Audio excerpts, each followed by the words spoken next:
Welcome to the special Larry Summers edition of the Slingshot. New revelations of the special connection between Larry Summers and Jeffrey Epstein are dominating the news cycle, causing Summers to step back from teaching duties at Harvard and resign from OpenAI's board, among numerous other departures. Today's special guest is Daniel Boguslaw, an investigative journalist whose reporting has appeared in Rolling Stone, The Intercept, Vice, and elsewhere. Daniel has a new piece on Larry Summers in The Prospect, which explores how Summers was overseeing the economic policy plank of the Center for American Progress, or CAP, and Project 2029. Considering these revelations, CAP has broken off ties with Summers. Now, joining me in the discussion is Dylan Gyauch-Lewis, researcher at the Revolving Door Project. Dylan also has a new piece on Larry Summers in The Intercept, which you should go check out as well. My standard co-host, Darren Bush, is off this episode celebrating his birthday or something like that. Now, today's big themes are: one, why is the latest revelation different from prior revelations detailing Summers' relationship with Epstein? Number two, the extent to which Summers was platformed so out of proportion with how his punditry played out. And three, how has Summers' elite status not only allowed him to be a bad person, but also to poison the well of economic discourse repeatedly? Daniel and Dylan, thanks so much for coming on to the show. Thanks for having us, Al. Yeah, Dylan, thank how are you you so doing much, Al. today? And do you have your doggy on your lap? What's your Yeah, dog's name, by the way? I'm doing pretty well, and this is Thea. She's a little scared. There's rain outside, so she needs to be held. All right. Well, I might bring my dog up, Leo, depending on how this conversation goes. But Daniel, let's start off with your piece on Summers' role in guiding policy for a future Democratic administration, ideally, starting in 2029. But as a quick background, I thought it would help our viewers if you could speak a bit to understand the scope of Summers' influence on Democratic policy circles looking backwards. Sure. I think Summer's trajectory is somewhat similar to the phenomenon that we see now with many of the tech moguls that have emerged as huge forces in our political system. Namely, this comparison being the fact that they are comprised of very young people who represent the interests of a huge economic force, namely Silicon Valley and the tech companies. And they've sort of been able to weave this incredible narrative about their supreme intelligence and ability to see into the future of markets and technology and sort of possess just this extra human grasp of where things are going. I think that's very similar with what happened several decades ago when Larry Summers was getting his start. He was a sort of whiz kid phenomenon. I think he attended MIT when he was 15 or 16, went on to Harvard very young, became one of, if not the youngest tenured econ professors, I think, at Harvard. But also simultaneously to all this, he was producing economic theory and directives that were very much in line with the centralized business interests of America. And so, as he became a more prestigious professor and his work began being informed by all these business interests, he gained more and more repute in the business community and more repute in the sort of third way political realm. Dylan, I'll let you also fill in because I know you are sort of like the Larry Summers historian here, and I don't want to get anything wrong. Is that a fair initial assessment of his trajectory? No, absolutely no. That's all right. The main thing that I would add is that Summers has sort of this dual role in economic discourse as both that prodigy, that whiz kid, but also as a nepo baby of sorts. Both of his parents were economics professors, and both of his parents were also siblings with Nobel laureates in economics. His dad changed his name to Summers from Samuelson. So his paternal uncle is Paul Samuelson. His maternal uncle is Kenneth Arrow. Um, Two of the most important economists of the 20th century are both related to him. So he comes from economic royalty, and also has this prodigious ability to um, create policy and get it really into the weeds from a young age, like what Dan was saying. The other thing that I would add real quick is how you might remember this. I think about a year and a half ago, we were working on a piece that I drafted for the Sling with, and it had a chart of how often different economists were quoted by different outlets or cited by different outlets.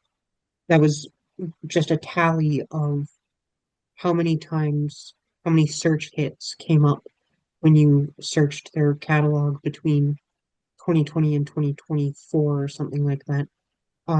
And we actually had to delete the column for Politico because the number of times that they had referenced Larry Summers was so insane that it made everything else seem suspect.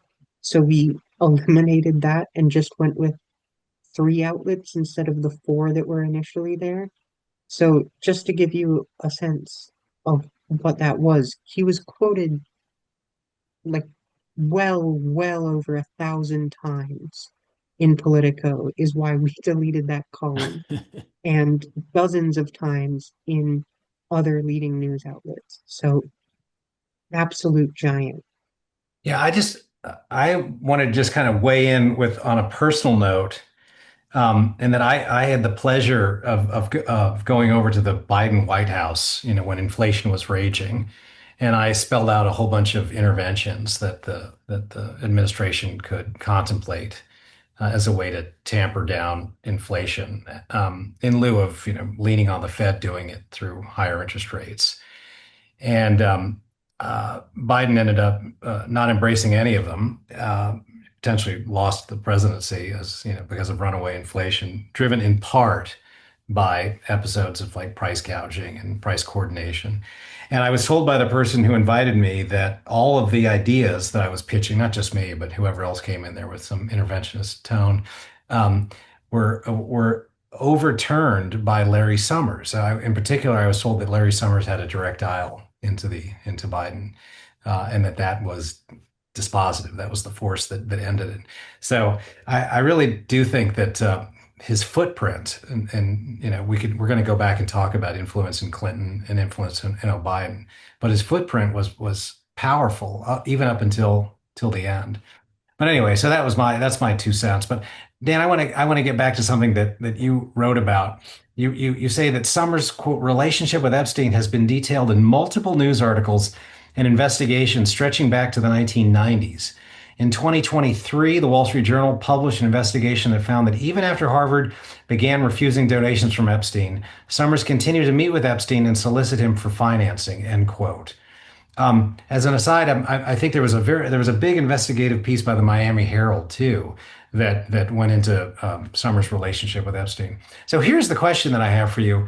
It kind of reminds me of a question we ask at some holiday dinner. But why was this information revelation, right? In light of all the other information that was already out there, so pivotal in causing the end of Summers. Like what was it at the margin Yeah. that people felt was so important here in light of everything else? I mean, why did CAP, we can pick on CAP, the New York Times, Yale Budget Lab, why do they feel compelled to terminate the relationship with Summers now and not do so with all the prior revelations? Well, I'll give you a cynical answer, but Yeah. that is my belief, which is that at the focus of this, at the heart of why there has been so much or let's start with democratic interest in pursuing the Epstein files.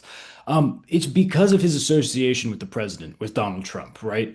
And there are different political actors pursuing this in different ways. But the short answer, which I'd like to expound on, is that this has become a hyper partisan issue. And just as Donald Trump has attacked Harvard University, as Donald Trump has attacked the New York Times, the association driving the Democrats' actions is Donald Trump Jeffrey Epstein, this has proved a potent accelerant for the populist base on the right and also for the Democratic base on the left. And so I think that this is really like there is so much linkage now between Trump and Epstein that Epstein has become a sort of Trump coded figure. And so anyone who's further associated with him, is doomed, so to speak. And I think that gets at what's different this time around. Exactly as you put it, it's completely correct. We have known about these associations. There have been multiple investigations specifically about Summers. Why now? Because our political rulers, so to speak, on the left have decided, okay, now is the time where this is a toxic political entity, right? And going there was even another piece that came out just yesterday about how Summers took his honeymoon in 2005 to Jeffrey Epstein's island. I mean, so this was pretty crazy. And the revelations that we also saw showed that he was corresponding with Epstein, throughout the year he died, as friends, and not even just about business opportunities, not just about donations to Harvard, as had been previously reported, but about dating advice for what appeared to be an affair that he was having with a student. So I think that with this in mind, the fact that this political toxicity has emerged, right, of anyone associated with Epstein because of his proximity to Donald Trump, we also have to not let other people off the hook.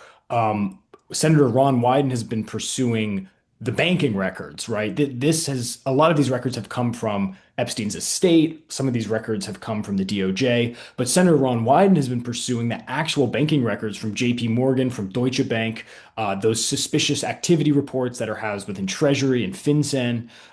So I think it's also, though, important that we don't let these financial institutions off the hook. It's very fun to talk Larry Summers. It's fun to talk intelligence agencies. There's all sorts of goodies, so to speak. But there's also huge financial players that were tied to this, and there are money managers who are named in this latest tranche who are still employed at all of these banks, who are taking meetings with Epstein.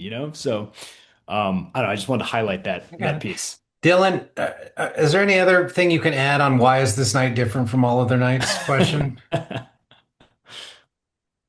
Yeah, I, I don't think I have quite as good of an answer locked and loaded as Dan did, but I think one is the elite, the sort of economic elite that Summers represented and worked with, and the circles he ran in have never been less powerful in terms of their ability to shape the discourse.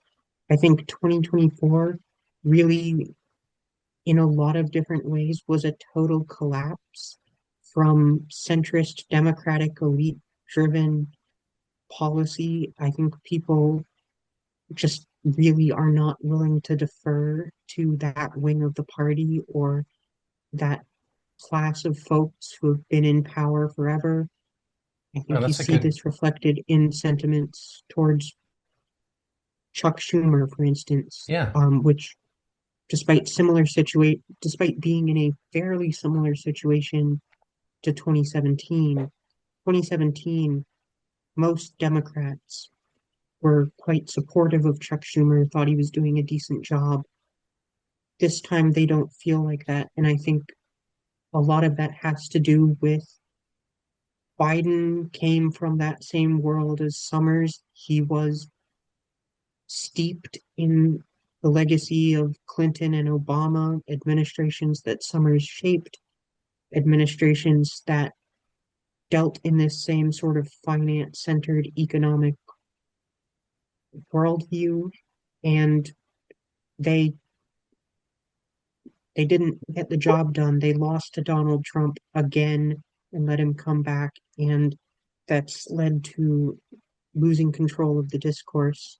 The other thing, which Dan mentioned, um, is the content of these emails, I think is really damning in some ways.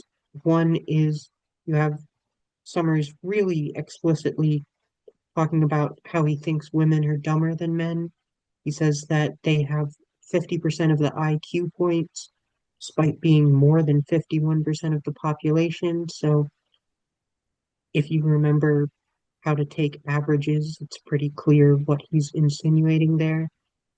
And then the other thing which Dan hinted at was he was asking for advice soliciting sex from someone he was mentoring.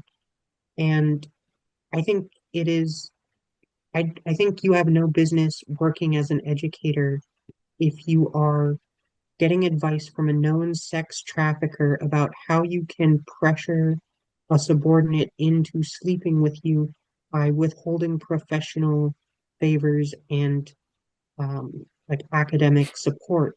And like that's exactly what he was doing. Interesting. Well, so let me move on. I want to talk about something that's in Dan's article. This piece about the makeup of Project 2029 and Larry Summers' role in shaping that vision. And Dan, you write that the thought leaders included, besides Larry Summers, Justin Wolfers, New America CEO Anne Marie Slaughter, and Third Way's Jim Kessler. Um, Not hearing many progressives in that list, but then there was Roosevelt Institute's Felicia Wong, but she's apparently stepped away from her advisory role. So I'm not even sure if there's any progressive voices left in this Project Yeah. 2029. I mean, I know that Jared Bernstein was also is also at CAP, but it's confusing because there's this sort of diffuse movement back and forth that the CAP spokespeople interrupted my dinner with my friends multiple times, trying to scream at me to get us to change the piece, which we didn't do, because they were trying to argue, well, we never had this. This was never. We never had anything called Project 2029, which was a lie. They did. I saw documents. I talked to people inside CAP who said it was referred to this as Project 2029. But then there's also this Democracy Journal project, right? Which was like this other idea that was officially publicly called Project 2029, which was a similar effort to kind of create this policy manifesto. And so I think there probably are some progressive voices involved in all of this. But of course, if we look back and think about the Biden coalition, right, where they said, "Oh, we're doing Big Tent, we're not going to take any of your progressive ideas seriously or enact any of them, but we'll certainly listen to them and throw them in the garbage." And I think that's what's again happening here. I mean, you have these people who have basically infiltrated these groups. Or in some cases, you could say have always been at the center of these groups, like Summers, um, who are the loudest voice in the room, so to speak. And it's like, okay, sure, you're listening to different stakeholders, you're taking different ideas, but in the end of the day, like as you mentioned, Hal, who's got Joe Biden's number on speed dial? And more so than that, it's like when you panic, even when a statesman as experienced as Biden panics, right? Who do they call? They call the guy who's a conduit for industry, right? They call Summers. They call these people who have somehow managed to survive for decades, who have managed to survive financial crashes over and over again. Now, did the country survive? Did Main Street survive? No, of course not. But did the reputations of these types of advisors survive? And did they always find a way to spin their decision as positive for the sitting president? Yes. I think I'm not fully sure to answer your question. Who else is involved in the CAP project? I think the public Democracy Journal has probably had some more progressive voices than I would assume than CAP does. But at the end of the day, I'm not sure how much it really matters because I think it will always be deferred to usually the business interests that are currently the cornerstone of the Democratic Party. Okay. Dylan, I have a question for you about Summers' influence in Dem policy circles and this notion that it seems disproportionate to the repeated failures of policies for which he's advocated. You have this nice piece. I'm just going to read this passage. Quote, as Treasury Secretary under Clinton, he pushed for deregulation and the repeal of Glass-Steagall's Act's banking oversight, and crucially, helped block regulation of over-the-counter derivatives, financial instruments traded directly between counterparties rather than on exchange, a decision that ultimately contributed to the disastrous 2008 financial crash, end quote. Now, you also mentioned that he advocated for free trade, which eviscerated our manufacturing base. My question for you is why didn't these early failures associated with Summers' policies undermine his clout in subsequent Democratic administration, including Obama's as director of the National Economic Council and Biden's, as we now know, he served as an informal advisor? Yeah, it's both the question at the core of this and a really hard question to answer. I think a lot of it has to be just Summers was the proverbial adult in the room for 40 years, and that carries a lot of political weight among DC insiders. He's well networked. He is, in many ways, the prototypical economist. If you think of what an economist is, you're probably going to picture someone a lot like Larry Summers, and an older, irascible white guy who screams at you about efficiency and pushes for free trade, pushes for deregulation, talks about how markets are able to increase democratization and all that kind of stuff. Um, Even in that list that you just mentioned, Summers also was on the wrong side of whether free trade would democratize China. Um, and yet, you also get these glowing profiles in the media of him as part of the committee to save the world. You get this coverage of him as a prodigy who rises through the ranks. He gets to be a full tenured professor at Harvard before his 30th birthday. He becomes Treasury Secretary as quite a young guy. He's only in his 40s, I believe, at that point. He won a John Bates Clark Medal. So there's a lot of different factors going on. One thing that, in spite of everything we're talking about, in spite of like all the harmful parts of Larry Summers, he is also genuinely a smart guy. Like they don't just hand out John Bates Clark medals. He is a good economist, especially when he is doing actual economics and not just showing up on Bloomberg TV, which unfortunately became more of what he was publicly associated with. But he's done good work that was magnified because he's friendly to industry. He had the connections to get and keep long-standing powerful relationships. And, he was someone who whenever President Clinton and then President Obama and then President Biden needed economic advice in a pinch, he was the guy whose phone they would dial. So I think it's just a combination of all of those factors. I hope that wasn't too confusing of an answer, but I think it's a really messy situation to try and piece together why he was able to get to that point. And I think ultimately it boils down to he was smart and he was pushing policy positions that aligned him really well with the people who were in power, with industry talking points, and that confluence made him a valuable person to keep around, at least until his brand got terminally tanked like a So week Dan, ago. got it. So Dan, let me put it back to you. I'm wondering if you can speak to why Summers was still designing economic policy, for Project 2029. We talked about the free trade deals, the derivative deregulation, Glass-Steagall repeal. One thing that we didn't mention, by the way, that should have taken another kind of I don't know, knocked him down a peg, is when he was at that tropical location in 2023 and explaining how much unemployment would have to rise in order to bring down inflation. That also proved to be untrue. He was clearly peddling some variant of the wage price spiral, as we like to call it in economics, that basically putting the blame on inflation on the backs of workers.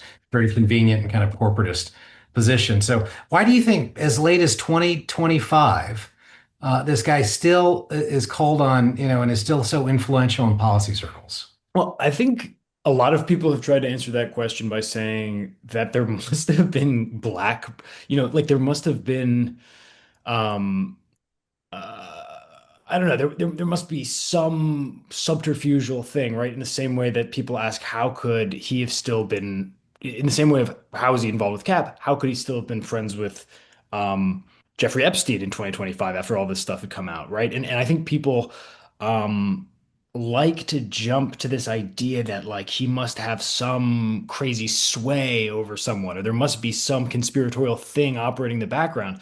But I think one of the keys that is being overlooked in the Epstein release is the fact of the way that elite social networks function. Sorry to drag this into sociology away from economics for a second, but I do. There's been a lot of study of this, and dating back 40, 50 years, and we know that elite networks form these really tight bonds and these really tight relationships, and they associate with one another, and they see each other in themselves.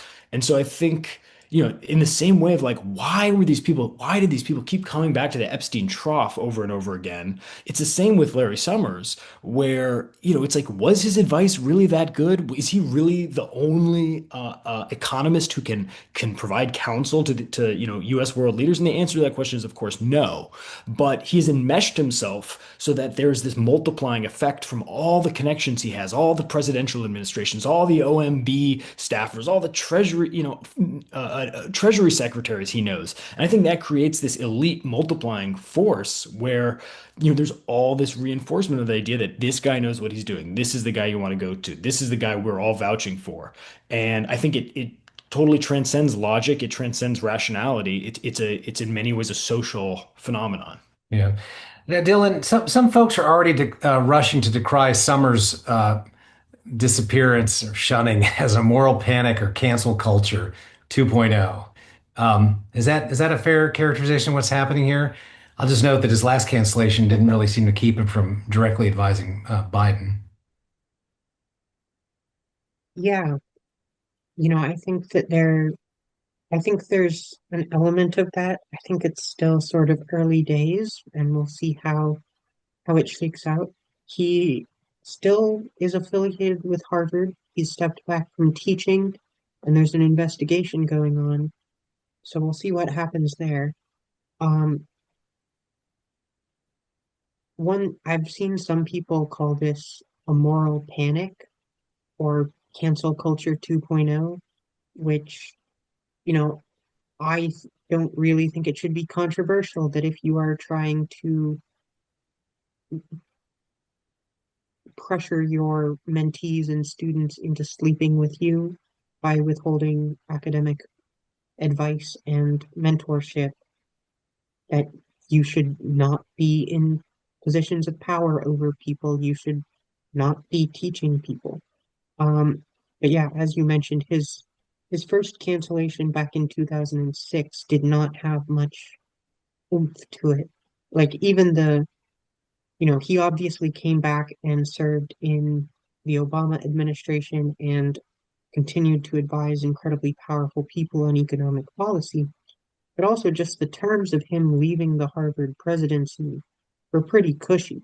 He got a year's sabbatical and a guaranteed spot as a university professor, which is Harvard's highest faculty honor.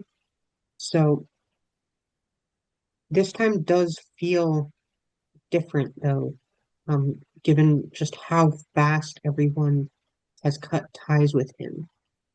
So maybe cancel culture too has more teeth to it, but I So don't know. let me get Dan way in here because I want to stick with this theme of elite impunity, right? It seems like he's floating above the cloud, Right. like nothing sticks with him. It's like almost like Donald Trump in that sense, right? He's just kind of floating through everything. But on this point, is this the end of summer? Is this a flash in the pan, or is it the beginning of the end for our what some might call two-tiered justice system? I don't think so. Like I said before, I think we're living in this singular political moment where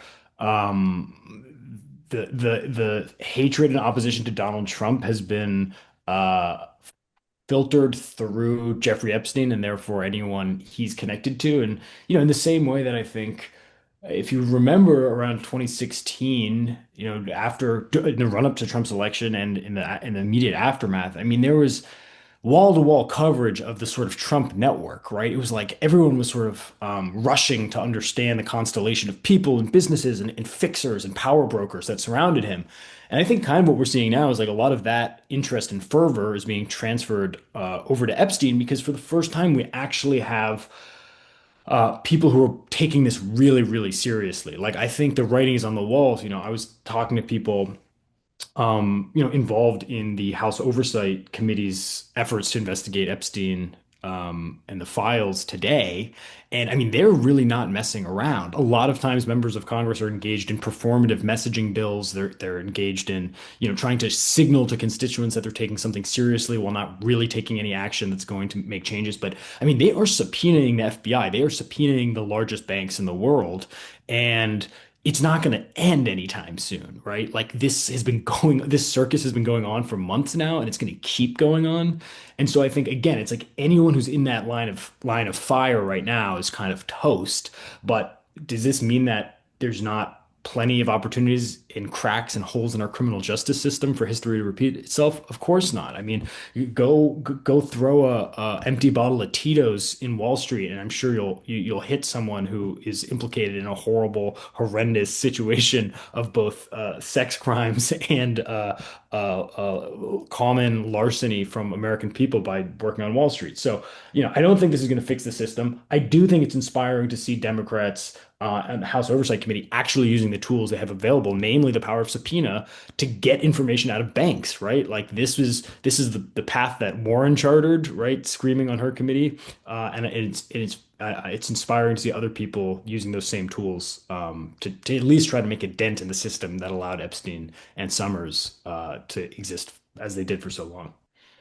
Dylan, I have a question for you, and I don't know where this idea came from, but I think it was a conversation I may have had over lunch recently. So apologies for out of the blue. But do you think this has any effect or impact on the influence that neoliberals and kind of the corporatist centrist team is going to have over the influence of the Democratic Party going forward? I mean, it was already starting to wane, but is this an important event in that process? I think it could be.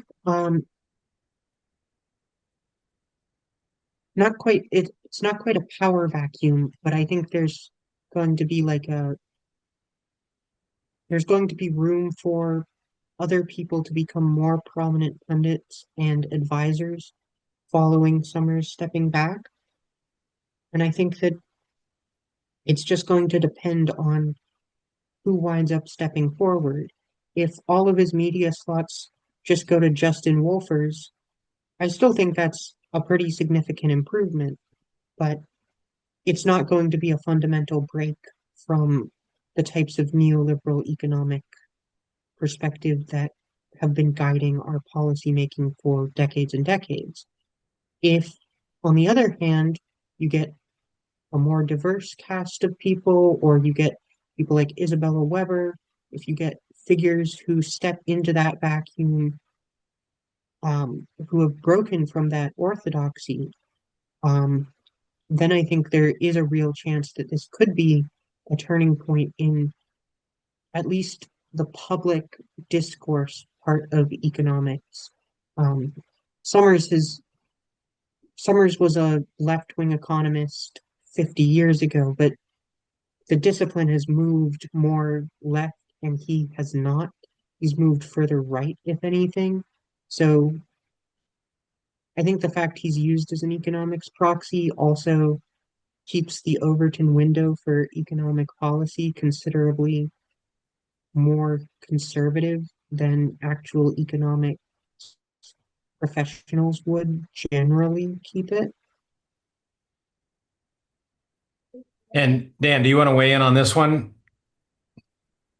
Yeah, I mean, I think I generally agree. I think it's hard to imagine that sort of one one less voice in the chorus is gonna change anything. Again, like Summers was representative of an entire school of thought. However, I do think it's always useful for change makers to see that even these people who seem totally immovable, right? Someone like Summers, where it seemed like what more could you throw at him to get things to change? After everything that came out, all of a sudden you see that, oh, none of these people are unflappable. It's one of those moments, kind of like the Zoran victory, where it just seems completely impossible until it happens. Go from 1% polling to winning an election.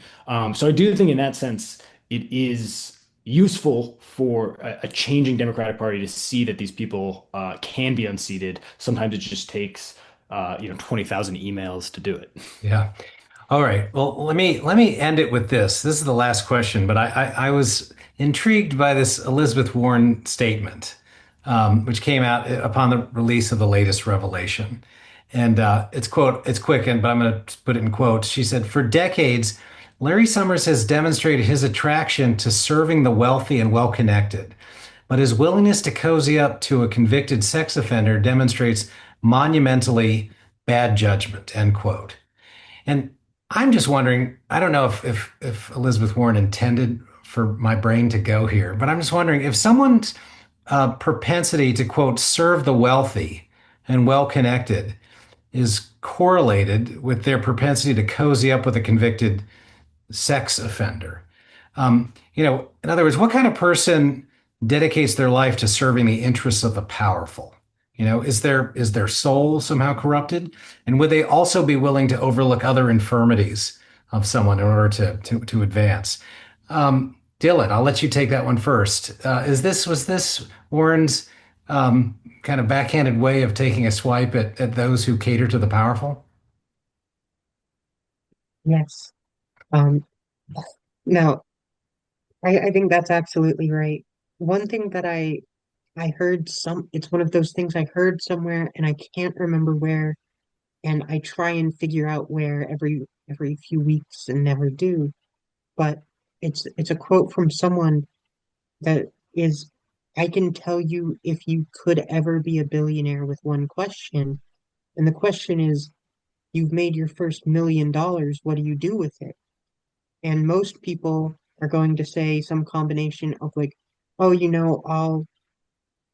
I'll pay off my loans, I will buy a house, I will pay off my mom's medical debt, I will this, that, the other thing, I will donate to this charity, I will, any number of good, reasonable uses. But the only answer that anyone who could be a billionaire would give is to immediately reinvest it and keep going because the logic of maximum profit is the only way you get from $1 million to $1 billion. And I think that that really sort of encapsulates this type of this type of lust for power and wealth that you're talking about. What kind of person would be attracted to serving those kinds of interests? The kind of person who doesn't spend the $1 million they have on good things because they want to make sure that they get to $1 billion. Yeah, well put. Dana, I'm going to let you have the last word on this one. Yeah, I mean, I think it's complicated. I would say through my journalistic travels, I've certainly encountered millionaires and billionaires and spoken to them and met with them. And I think what I would land on is that if we're talking about a chicken and the egg situation here of right, what type of person becomes a millionaire, billionaire, servant of power? I think yeah, I agree with Dylan. It's sort of this idea of how far are you willing to let yourself slip into this. I mean, Summers was could have just continued being a great economist who was loyal to his wife and cooked dinner for his family and went on vacation to Cape Cod and had a normal life. But instead, he chose to continue reinvesting not only his money but his social capital, just as Dylan mentioned, over and over again, climbing the ladder until he got to the top. And who was at the top? A really nasty guy by the name of Jeffrey Epstein. So I think people have the choice of an off ramp. I mean, look, there are billionaires who choose to who made a lot of money, got rich quick in Silicon Valley, and now are trying to figure out how to give it all away. So I'm not trying to say that they're a different subspecies of human, But I do think that it has an extraordinarily corrupting influence. And when you look at the career and transformation of someone like Larry Summers, I think you see the effects it has on their life and on their soul. Well put. Well, guys, I think we've reached the end of the show, but I want to thank you so much for coming on and providing such wonderful insights on this special edition of the Slingshot Larry Summers version. Hope you have a great weekend.